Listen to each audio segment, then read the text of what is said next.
Nay sa mayong butag. Sa irong aging nagin na tayo mga puti-puti. So, highlights man na pasagdan na nato na siya. Ana siya resulta sa mga stress. Resulta stress o bugas. O, di ba? Akong naong na puti-puti na. So, di man kita kabalo mga artist atong naong. So,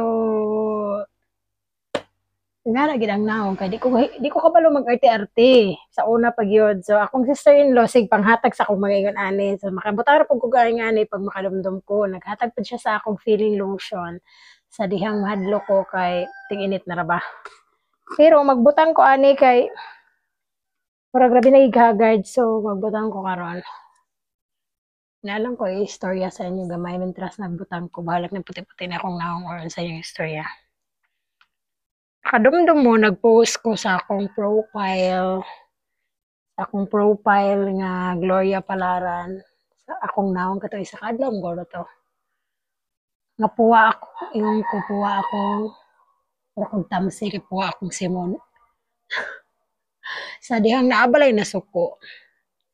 Kuya, giunsa tamang ka, nga nasuko man ka.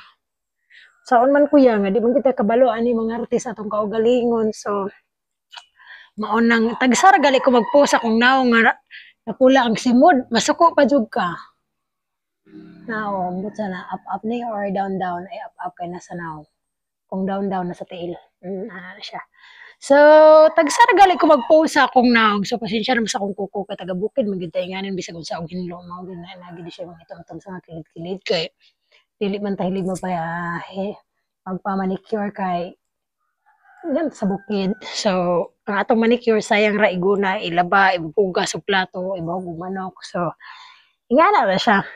So, kuya, unsay gikabiklan nimo sa ako kuya? Nganong tanawan ninyo nag-unsa siya. Nasuko siya nga nag-post ko sa akong naong nga ingon ko murag tamsi. Nagpuwa ang simod. Kuya, oy!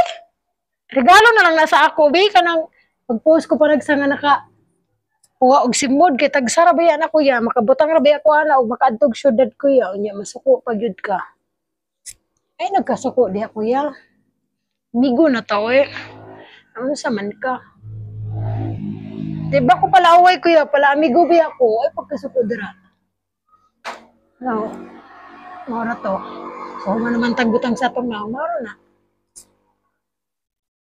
maro to akong kuan nasuko siya kay nagitang ko papuwa sa simod.